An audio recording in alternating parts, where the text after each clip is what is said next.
Students, हम लोगों ने अब चैप्टर जो है चैप्टर नंबर 4 उसका हमने क्या क्या कर लिया है। इम्पोर्टेंस ऑफ इंडस्ट्री हमने पढ़ लिया।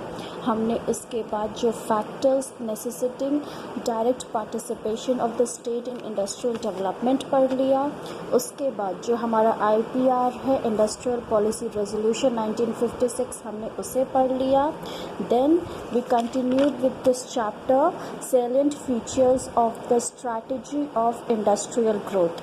ठीक है, अब इतना कुछ पढ़ने के बाद और इंडस्ट्री के लिए ग्रोथ एंड डेवलपमेंट में इतना ज़्यादा कंट्रीब्यूशन करने के बाद, इतने टर्म्स कंडीशंस लगाने के बाद, what were the good and bad effects, अब हमें वो रिवाइज करना है। ठीक है, गुड इफ़ेक्ट्स में क्या क्या थे जो हमारा रेजोल्यूशन आया 1956 का। Economic growth was observed 6% annual increase in output during the period 1950 to 1990। एक चीज़ बेटा हमेशा याद रखना कि आप लोग जो ये अभी पढ़ रहे हैं स्ट्रैटेजी ऑफ इंडस्ट्रियल ग्रोथ, ये हम पढ़ रहे हैं सीधे on the eve of independence से लेकर जब ये 5 ईयर प्लान्स लॉन्च हो रहे थे तब का।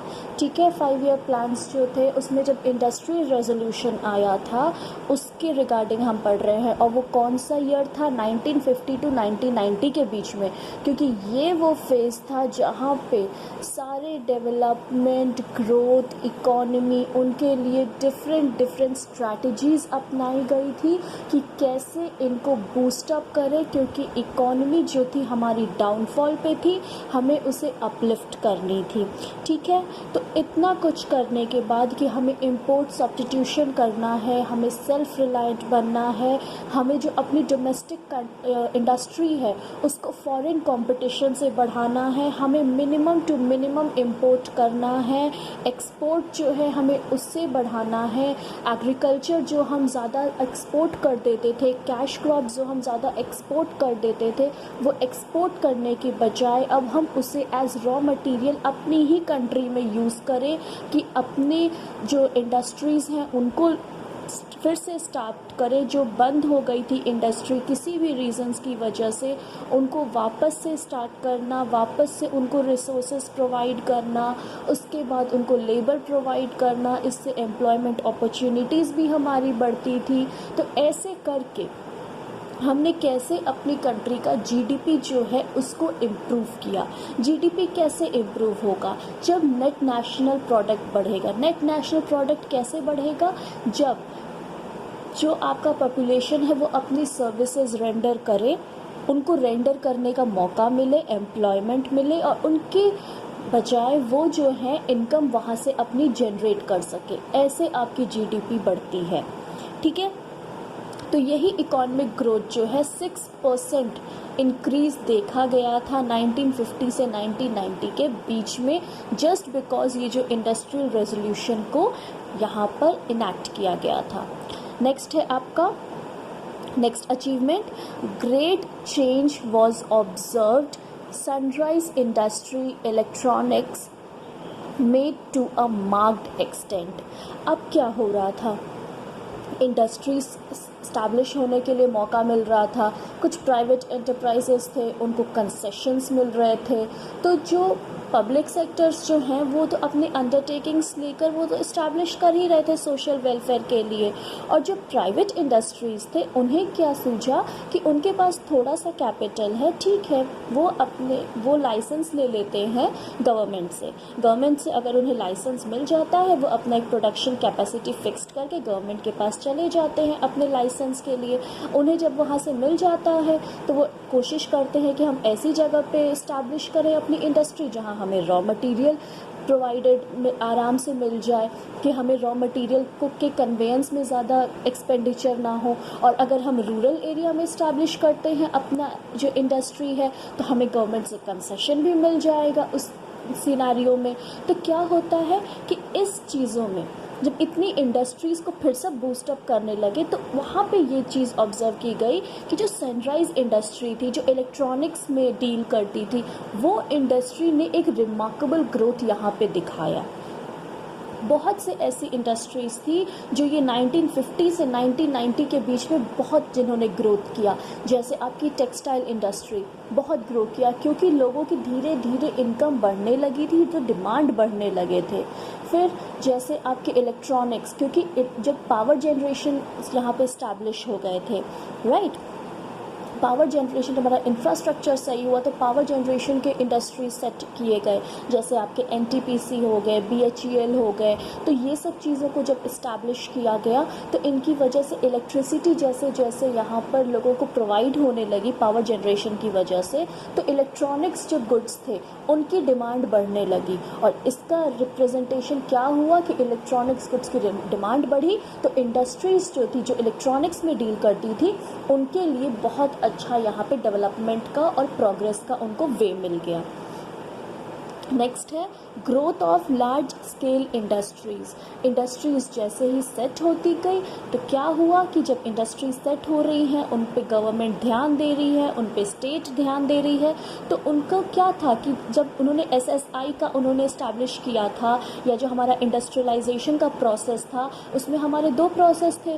पहला हम स्मॉल स्केल इंडस्ट्री को बढ़ावा दें, और जो लार्ज स्केल इंडस्ट्रीज़ हैं जो बंद पड़ी हैं और जो जहाँ पे रिसोर्सेज अवेलेबल हैं जिसकी गवर्नमेंट हेल्प कर सकते हैं, जिसकी हमारी कंट्री में डिमांड है, जो चीज़ों को हम इंपोर्ट करके दूसरी जगह से ला रहे हैं, ऐसे गुड्स की इंडस्ट्री को हम यहाँ पर इस्टेब्लिश करें। तो इसकी वजह से क्या होते थे, जो लार्ज स्केल इंडस्ट्रीज़ थे वो ज़्यादा से ज़्यादा इस्टेब्लिश होने लगे। Next is growth of SSI made substantial contribution in achieving objectives of growth with social justice। अब जब मैंने स्मॉल स्केल इंडस्ट्री आपको प्रीवियस वीडियोस में बताया था तो उसमें मैंने क्या बताया था कि इनको क्या होता है, रिसोर्सेज का कोई इशू नहीं होता है, इनको कोई बड़ा सा आपके लिए कोई सेक्टर नहीं चाहिए होता है। ये स्मॉल स्केल इंडस्ट्रीज़ होते हैं, अपने ही घर में कई बार स्टार्ट कर देते हैं, या आसपास में कुछ जो लेबर्स हैं या अपने जो नेबर्स हैं उनको इन्वॉल्व करके उनको एम्प्लॉयमेंट देकर ये स्मॉल स्केल इंडस्ट्रीज़ को इस्टेब्लिश कर लेते हैं। तो स्मॉल स्केल इंडस्ट्री का सबसे बड़ा फ़ायदा क्या होता था, लिमिटेड सोर्सेज, लिमिटेड इन्वेस्टमेंट और एम्प्लॉयमेंट अपॉर्चुनिटीज़ इसमें बहुत ज़्यादा होती थी, क्योंकि लोग अपने आस पड़ोस के मिलकर इस्टेब्लिश कर लेते थे जिनको ज़्यादा रिसोर्सेज भी नहीं चाहिए, और इन एसएसआई के लिए प्रोटेक्शन जो था वो गवर्नमेंट ऑलरेडी प्रोवाइड कर रहे थे।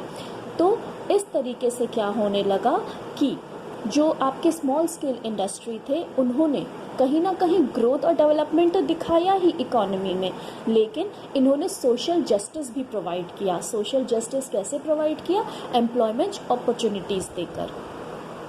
Goals of 5-year plans, growth, employment, modernisation, equity and self reliance were key parameters of growth and development.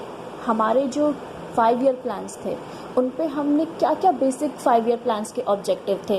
पहला, हमें ग्रोथ चाहिए, हमें एम्प्लॉयमेंट अपॉर्चुनिटीज़ लानी है, हमें मॉडर्नाइजेशन करना है अपनी इकोनॉमी का, हमें इक्विटी लानी है, जो डिस्ट्रीब्यूशन ऑफ इनकम है उसमें एक इक्वालिटी लानी है, सेल्फ रिलायंस होना है। और ये जो प्रोसेस ऑफ इंडस्ट्रियलाइजेशन था उसमें ये सारे जो पॉइंट्स थे कहीं ना कहीं अचीव हो रहे थे। इंडस्ट्रियलाइजेशन की वजह से ग्रोथ भी हो रहा था, एम्प्लॉयमेंट अपॉर्चुनिटीज़ मिल रही थी जैसे जैसे नए इंडस्ट्रीज़ इस्टेब्लिश हो रहे थे, मॉडर्नाइजेशन हो रहा था, कैसे जो हमारे ओल्ड न्यू स्कूल्स के टेक्निक्स थे हम उसे भूलकर हम न्यू टेक्नोलॉजी को अडॉप्ट कर रहे थे। हम भले ही फॉरेन कंट्री से, फॉरेन मार्केट से सीख रहे थे और उसको फिर अपनी कंट्री में अप्लाई कर रहे थे अपने रिसोर्सेज के साथ, अपने लेबर्स के साथ। Next, equity. इसकी वजह से क्या होता था, एम्प्लॉयमेंट की वजह से जब डिस्ट्रीब्यूशन ऑफ इनकम इक्वल होने लगा, क्योंकि लेबर ज़्यादा से ज़्यादा एम्प्लॉयड होने लगे, एंड सेल्फ रिलायंस भी अचीव हुआ जैसे ही हमने इम्पोर्ट सब्स्टिट्यूशन को यहाँ पर अडॉप्ट किया। अब स्टूडेंट्स हम देखते हैं बैड इफेक्ट क्या हुए हमारे इंडस्ट्रियलाइजेशन की वजह से। Public sector turned to be dead social weight. Inefficiency, corruption, leakage were observed, incurring huge losses. आज भी अगर हम लोग देखें पब्लिक सेक्टर में क्या प्रॉब्लम होती है। अब कोई भी काम, जैसे आप पब्लिक और प्राइवेट बैंक्स की बात कर लीजिए, अगर आप बैंक्स विज़िट करते हैं, आप एसबीआई में जाइए, देखिए कितना टाइम लगता है, आपको बहुत टाइम लग जाएगा अपना एक छोटा सा काम कराने में। वहीं आप प्राइवेट बैंक्स में जाइए, देखिए कितनी जल्दी से काम होता है। आप कोई भी पब्लिक सेक्टर ले लीजिए, आई एम नॉट सेइंग कि सारे ऐसे एफिशिएंट होते हैं, but most of the time अगर आप पब्लिक और प्राइवेट दोनों सेक्टर को कंपेयर करें तो कहीं ना कहीं जितनी सर्विसेज आपने ली हैं आपको भी समझ में आ गया है अभी तक कि पब्लिक सेक्टर में क्या होता है, लोग इतने एक्टिव नहीं होते हैं, लोग इतना ध्यान नहीं देते हैं चीज़ों पर। क्योंकि मोनोपोली जो है वो तो गवर्नमेंट की है, ठीक है। अब जैसे रेलवेज था, रेलवे में क्या होता है, ट्रेन 10-10 घंटे 12-12 घंटे लेट हो जाती हैं, ठीक है, क्योंकि वहाँ पे मोनोपोली है, आपके पास कोई और ऑप्शन नहीं है। अब जब लोगों के पास फ़्लाइट्स के ऑप्शन आ गए हैं तो लोग सोचते हैं कि भाई हमें अपना टाइम बचाना है तो हम फ़्लाइट ले लेते हैं, अगर उतना ही कॉस्ट हमें ट्रेन और फ्लाइट दोनों का पड़ रहा है तो, राइट।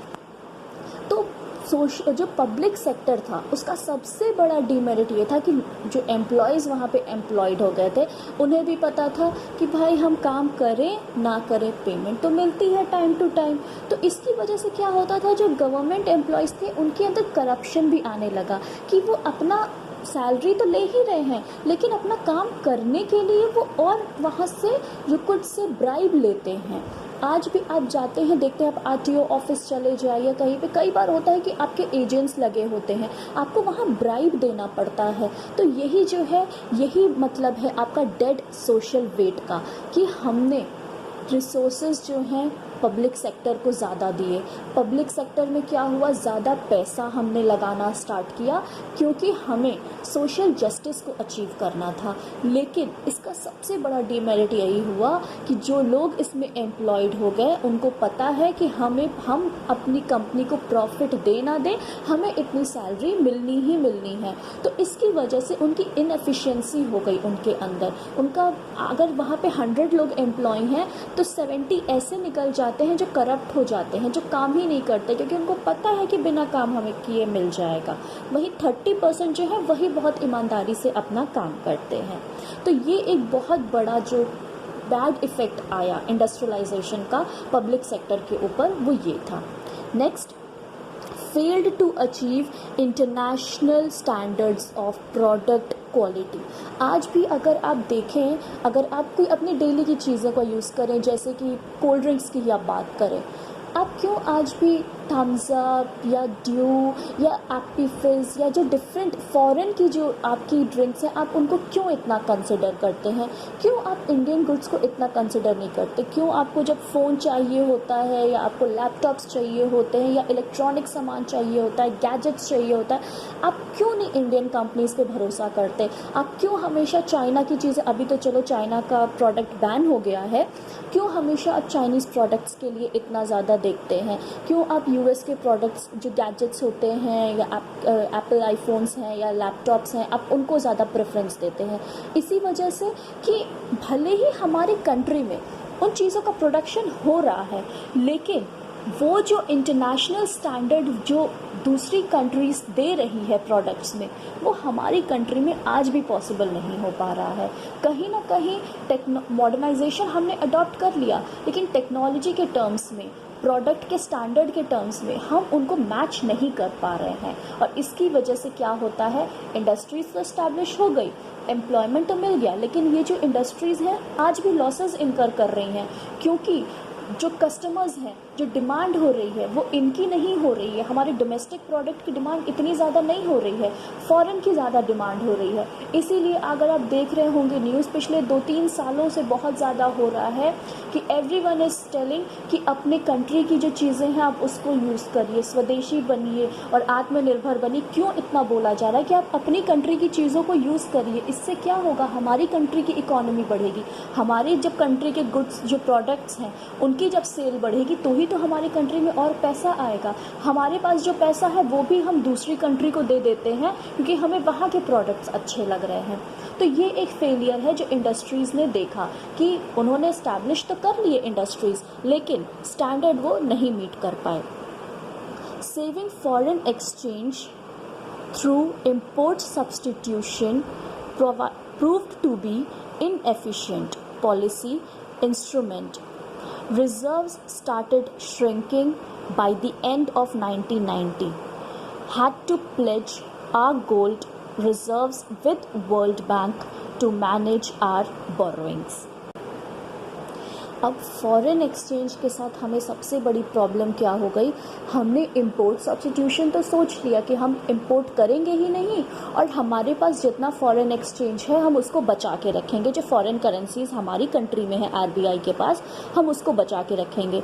लेकिन प्रॉब्लम क्या हुई, इंपोर्ट सब्स्टिट्यूशन हमने सोच तो लिया, सेल्फ रिलायंस हमने सोच तो लिया, लेकिन हम उस लेवल के जब प्रोडक्ट्स नहीं देख पाए तो कस्टमर्स ना मानते हुए भी उनको तो अपनी पॉकेट भी देखनी है, उनको तो अपना बजट भी देखना है, उनको स्टैंडर्ड भी देखना है, क्वालिटी भी देखनी है गुड्स की, तो वो क्या करने लगे, वो इंपोर्ट्स करने लगे, लोग पर्सनली इंपोर्ट्स करने लगे बाहर से। तो इसकी वजह से क्या हुआ, 1990 में जो हमारा फॉरेन एक्सचेंज रिजर्व था वो बहुत बुरी तरीके से पूरी तरह से हिल गया था और इन जो बोरोइंग्स थी उस टाइम फॉरेन एक्सचेंज की उसको मैनेज करने के लिए कंट्री को, आरबीआई को गोल्ड देना पड़ा। जो गोल्ड रिजर्व रखते हैं, गोल्ड रिजर्व क्यों रखती है आरबीआई, जब भी गवर्नमेंट को नोट्स इशू कराने होते हैं आरबीआई से तो वो गोल्ड रिजर्व अगर 200 करोड़ इशू करने हैं आरबीआई को तो गवर्नमेंट जो है उनको एक शेयर ऑफ गोल्ड रिजर्व देगी जिनके बिहाफ पे वो नोट्स इशू करते हैं।